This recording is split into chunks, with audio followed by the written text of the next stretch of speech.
Hi hello ನಮಸ್ಕಾರ. ನಾನು ನಿಮ್ಮ ಪವನ್ ಕೆ ಲಕ್ಷ್ಮೀಕಾಂತ್ ಮಾತಾಡ್ತಾ ಇರೋದು. ಇವತ್ತು ಅಶ್ವಯುಗದಲ್ಲಿ ಸಿ ಎಂ ಸಿದ್ದರಾಮಯ್ಯನವ್ರ ಬಗ್ಗೆ ಮಾತಾಡೋಣ ಅಂತಂದೇಳಿ ಅಂದ್ಕೊಂಡು ಬಂದಿದ್ದೀನಿ. ವಿಷಯ ಏನು ಅಂದರೆ, ಸಿದ್ದರಾಮಯ್ಯನವರು ಅಧಿಕಾರದಿಂದ ಕೆಳಗಿಳಿದು 25 ದಿನ ಆಯಿತು. ಜೂನ್ 3ನೇ ತಾರೀಕು ತಮ್ಮ ಸಿ ಎಂ ಸ್ಥಾನಕ್ಕೆ ರಾಜೀನಾಮೆ ನೀಡಿ ಸಿದ್ದರಾಮಯ್ಯನವರೀಗ ಮಾಜಿ ಸಿ ಎಂ ಆಗಿದ್ದಾರೆ. ಈಗ ಸಿದ್ದರಾಮಯ್ಯನವರು ಸೈಡ್ಲೈನ್ ಆದ್ರ ಅನ್ನೋ ಒಂದು ವಿಷಯ ರಾಜ್ಯ ರಾಜಕಾರಣದಲ್ಲಿ ವ್ಯಾಪಕವಾಗಿ ಚರ್ಚೆ ಆಗ್ತಾ ಇದೆ. ಅದು ಯಾಕೆ ಅಂದರೆ, ನಿನ್ನೆ ಮೊನ್ನೆ ನಡೆದಂಥ ಘಟನೆಗಳು. ಅಂದರೆ ಏನೋ ಎಸ್ ಎಂ ಕೃಷ್ಣ ರೋಡ್ ಉದ್ಘಾಟನೆ ಆಯ್ತಲ್ಲ, ಅಲ್ಲಿ ಮತ್ತು ಕೆಂಪೇಗೌಡ ಜಯಂತಿ ವೇಳೆ ಸಿದ್ದರಾಮಯ್ಯನವರ ಗೈರು, ಇದು ಒಂದಂತಕ್ಕೆ ನಿರ್ಗಮಿತ ಸಿ ಎಂ ಏನು ನಿರ್ಗಮನ ಆಗಿದ್ದಾರಲ್ಲ, ಸಹಜವಾಗಿ ಅವ್ರ ಹಿಂದೆ ಒಂದು ದೊಡ್ಡ ಮಟ್ಟದ ಒಂದು ಅಭಿಮಾನಿ ಬಳಗ ಇದೆ.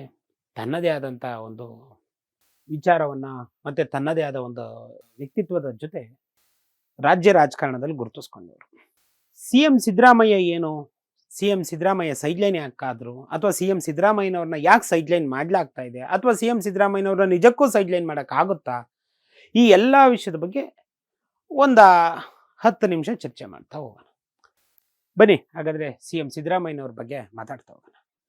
ಸಿ ಎಂ ಸಿದ್ದರಾಮಯ್ಯ, ಈಗ ಸಿ ಎಂ ಸಿದ್ದರಾಮಯ್ಯನೆಲ್ಲ ನೋಡಿ ಬಾಯಿ ತಪ್ಪಿ ಬರ್ತಲೇ ಇರುತ್ತೆ. ಅಂದರೆ ಸಿದ್ದರಾಮಯ್ಯ ಮಾಜಿ ಆದರೂ ಸಹ ಪತ್ರಕರ್ತರಾಗಿರ್ಬೋದು ಅಥವಾ ಅವರ ಅಭಿಮಾನಿಗಳಲ್ಲಾಗಿರ್ಬೋದು. ಪತ್ರಕರ್ತರು ಅಂದರೆ ಯಾಕೆ ಹೇಳ್ತೀವಿ ಅಂದರೆ, ಸಿ ಎಂ ಸಿದ್ದರಾಮಯ್ಯ ಅನ್ನೋದೊಂದು ಪ್ರಾಸಪದ ಚೆನ್ನಾಗಿ ಬರುತ್ತೆ ಅಂತ ಅಷ್ಟೇ, ಬೇರೇನಿಲ್ಲ. ಸಿ ಎಂ ಸಿದ್ದರಾಮಯ್ಯ ಅಂತ. ಆದರೆ ಮಾಜಿ ಸಿ ಎಂ ಸಿದ್ದರಾಮಯ್ಯನವರು ರಾಜ್ಯ ಕಾಂಗ್ರೆಸ್ನಲ್ಲಿ ಸದ್ಯದ ಮಟ್ಟಿಗೆ ತೆರೆಯ ಮರೆ ರಾಜಕಾರಣಕ್ಕೆ ಸರಿತಾ ಇದ್ದಾರಾ ಅನ್ನೋ ಒಂದು ಪ್ರಶ್ನೆ ಉದ್ಭವ.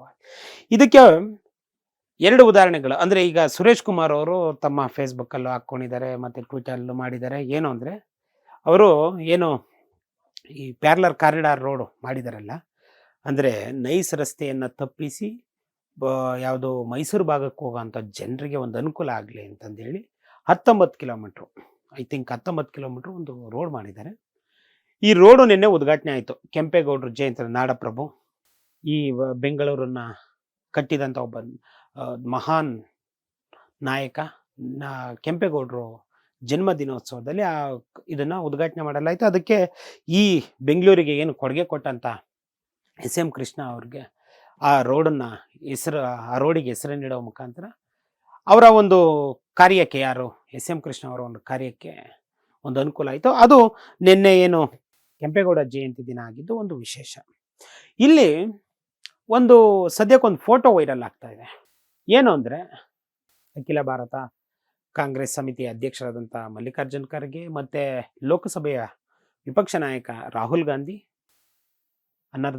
ಮತ್ತು C M D K Shivakumar, D C M Parameshwar, ಹಾಗೆ ಏನು ಬೆಂಗಳೂರು ನಗರಾಭಿವೃದ್ಧಿ ಸಚಿವರಾದಂಥ ಕೃಷ್ಣ ಬೈರೇಗೌಡರು, ಬಿ ಡಿ ಎ ಅಧ್ಯಕ್ಷರಾದಂಥ ಹ್ಯಾರಿಸ್, ಮತ್ತು ಯಶವಂತಪುರ ಕಾನ್ಸ್ಟಿಟ್ಯೂನ್ಸಿಲೇ ಆ ರೋಡು ಹಾದೋಗೋದ್ರಿಂದ ಅಲ್ಲಿಯ ಸ್ಥಳೀಯ ಶಾಸಕರು, ಉಚ್ಚಾಟಿತ ಬಿ ಜೆ ಪಿ ಶಾಸಕರಾದಂಥ ಎಸ್ ಟಿ ಸೋಮಶೇಖರ್ ಅವರು ಇರೋಂಥ ಒಂದು ದೊಡ್ಡ ಕಟೌಟು.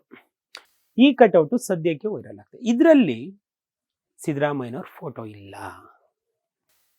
ಸಿದ್ದರಾಮಯ್ಯನವ್ರದ್ದು ಫೋಟೋ ಇಲ್ಲ ಅನ್ನೋದು ಒಂದು ವಿಷಯ. ಇದರಿಂದ ಸಿದ್ದರಾಮಯ್ಯನವ್ರನ್ನ ಕಾಂಗ್ರೆಸ್ಸು ಹಿಂದಕ್ಕೆ ತಳ್ತಾ ಇದೆಯಾ, ಅಂದರೆ ಏನು ಅವರನ್ನು ಕಡೆಗಣನೆ ಮಾಡ್ತಾ ಇದೆಯಾ ಅನ್ನೋ ವಿಚಾರಕ್ಕೆ ಸಿದ್ದರಾಮಯ್ಯ ಸುಲಭನ ಕಡೆಗಣನೆ ಆಗೋದು ಇಲ್ಲ, ಮಾಡೋದಕ್ಕೂ ಆಗೋದಿಲ್ಲ. ಯಾಕೆ ಅಂದರೆ, ಸಿದ್ದರಾಮಯ್ಯ ಸುದೀರ್ಘವಾಗಿ ಈ ರಾಜ್ಯದಲ್ಲಿ ಆಡಳಿತ ಮಾಡಿದಂಥವರು, ಮತ್ತು ಸ್ವಶಕ್ತಿಯಿಂದ ಯಾರು ಅದನ್ನು ರೂಪಿಸಿದಂಥವರಲ್ಲ. ಯಾಕೆಂದರೆ ಜೆ ಎಚ್ ಪಟೇಲ್ರು 67ರಲ್ಲೇ ಶಿವಮೊಗ್ಗದಿಂದ ಲೋಕಸಭೆ ಸದಸ್ಯರಾಗಿ ಆಯ್ಕೆ ಆದಂಥವ್ರು ಜೆ ಎಚ್ ಪಟೇಲ್ರಿಗೆ ಒಂದು ಇತಿಹಾಸ ಇದೆ. ಅದನ್ನು ನಾವು ಪುಸ್ತಕಗಳಲ್ಲಿ ಏನು ವಿಧಾನಸಭೆಯ ಒಂದು ಕಡತಗಳಿದಾವಲ್ಲ, ಅವನ್ನ ಓದ್ತಾ ಹೋದಾಗ ಆ ಸ್ವಾರಸ್ಯಗಳನ್ನ ನಮಗೆ ಗೊತ್ತಾಗ್ತಾ ಹೋಗ್ತದೆ. ಅಲ್ಲಿ ಏನು ಸಿದ್ದರಾಮಯ್ಯನವರ ಮೊದಲ ರೆಬಲ್ ನೇಚರ್ ಕಾಣಿಸುತ್ತೆ.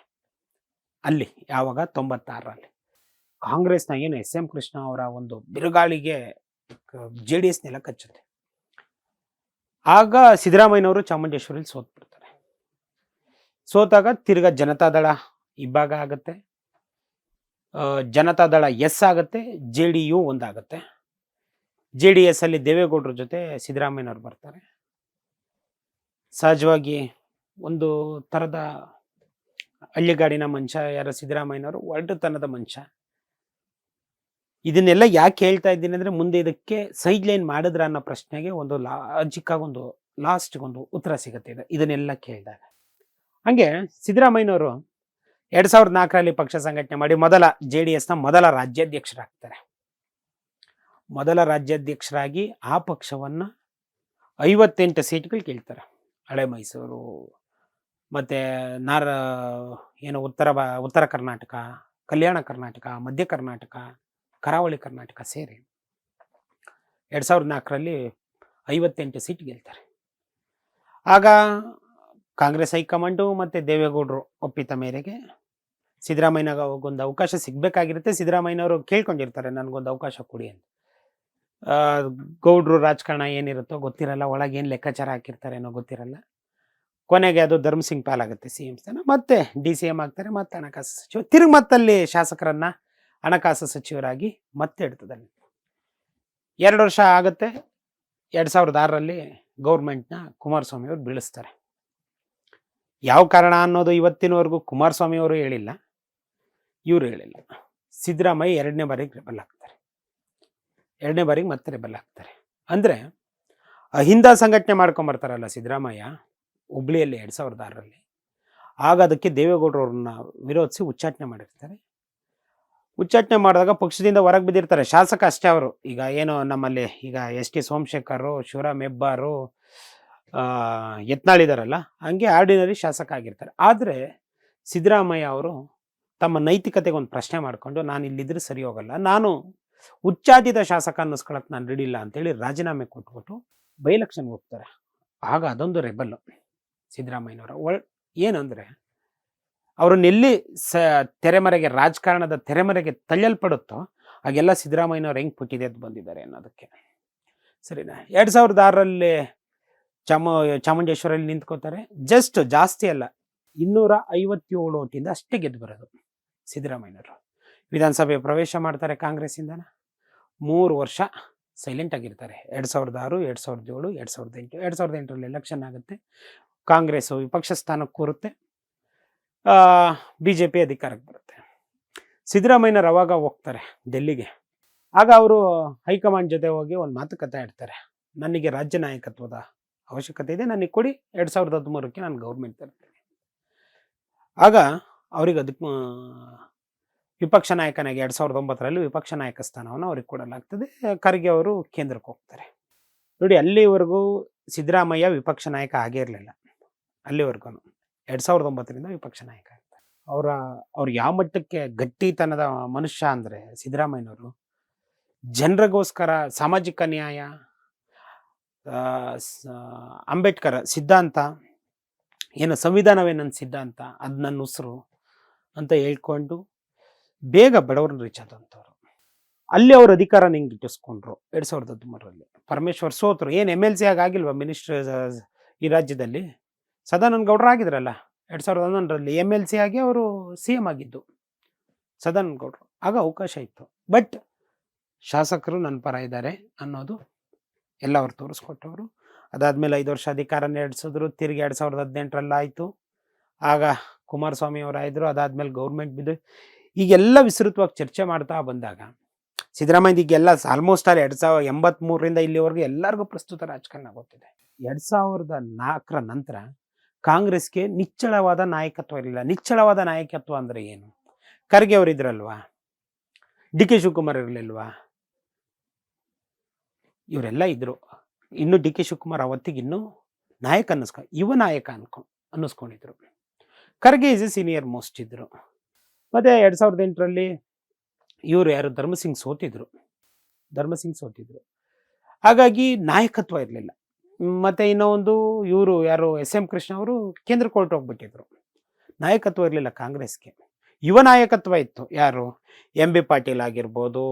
ಈಗ ಸತೀಶ್ ಜಾರಕಿಹೊಳಿ ಸಿದ್ದರಾಮಯ್ಯನ ಜೊತೆಗೆ ಬಂದವರು 2004ರಲ್ಲಿ. ಒಂದು ನಾಯಕತ್ವಕ್ಕೆ ಈಗ ಎಲ್ಲ ಯುವ ನಾಯಕತ್ವ ಇತ್ತು. ಸೀನಿಯರ್ದು ಒಂದು ಲೈನ್ ಅಪ್ ಮುಗಿತಾ ಇತ್ತು. ಏನು ಖರ್ಗೆ ಅವರು ಕೇಂದ್ರಕ್ಕೆ ಹೋಗೋ ಸೂಚನೆಯನ್ನು ಕೊಟ್ಟಿದ್ದಾದ ನಂತರ ಆಗ ಒಂದು ನಾಯಕತ್ವವನ್ನು ಇಟ್ಕೊಂಡವರು. ಸಿದ್ದರಾಮಯ್ಯನವರು ಕಾಂಗ್ರೆಸ್ನಲ್ಲಿ 18 ವರ್ಷ CLP ನಾಯಕರಾಗಿ ಕೆಲಸ ಮಾಡಿದ್ದಾರೆ. 18 ವರ್ಷ. 18 ವರ್ಷದಲ್ಲಿ 11 ವರ್ಷ ಅವರು ಸರ್ಕಾರವನ್ನು ಮಾಡಿದ್ದಾರೆ. 2013ರಿಂದ 18ರವರೆಗೂ CM ಆಗಿದ್ದು, 2018ರಿಂದ 19ರವರೆಗೂ ಕುಮಾರಸ್ವಾಮಿ ನೇತೃತ್ವದ ಸರ್ಕಾರ ಇದ್ರೂ ಅಲ್ಲಿ ಕೂಡ 1 ವರ್ಷ ಅವ್ರದ್ದೇ ನಾಯಕತ್ವ.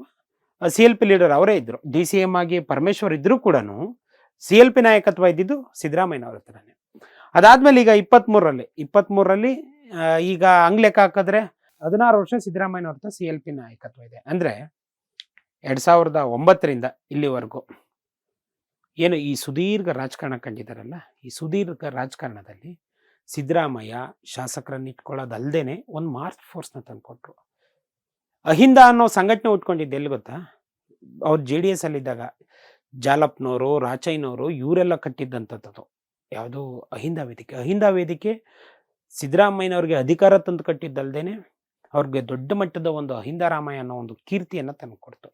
ತಾನೊಂದು ಜನರ ಜೊತೆ ಅಂದರೆ ಅವ್ರು ಕೊಟ್ಟ ಯೋಜನೆಗಳ ಮುಖಾಂತರ, ಅವರ ವ್ಯಕ್ತಿತ್ವದ ಮುಖಾಂತರ, ಅವರ ನಡೆಯ ನುಡಿಯ ಮುಖಾಂತರ ಅವರು ಓದಂಥವ್ರು. ಅವರು ಒಂದು ಕಟೌಟಿಗೆ ಅಥವಾ ಒಂದು ಇದಕ್ಕೆ ಬೀಳೋರಲ್ಲ. ಅಟ್ ದಿ ಸೇಮ್ ಟೈಮ್ ನಾವು ಯೋಚನೆ ಮಾಡಬೇಕಾಗಿರೋದು, DK ಶಿವಕುಮಾರ್ ಅವರು ಸಿದ್ದರಾಮಯ್ಯನವ್ರನ್ನ ಸೈಡ್ಲೈನ್ ಮಾಡ್ತಾರ? ಮುಂದಿನ ಇನ್ನೇನು 2 ವರ್ಷ ಇಲ್ಲ, ಆಲ್ರೆಡಿ ಇನ್ನು 21 ತಿಂಗಳಿದೆ ಅಷ್ಟೇ ಎಲೆಕ್ಷನ್. 21 ತಿಂಗಳು ಎಲೆಕ್ಷನ್. ಯಾಕೆಂದರೆ 2028 ಮಾರ್ಚ್ 15ರ ನಂತರ ಯಾವಾಗ ಬೇಕಾದ್ರೂ ಕೋಡ್ ಆಫ್ ಕಂಡಕ್ಷನ್ ಅನೌನ್ಸ್ ಆಗುತ್ತೆ.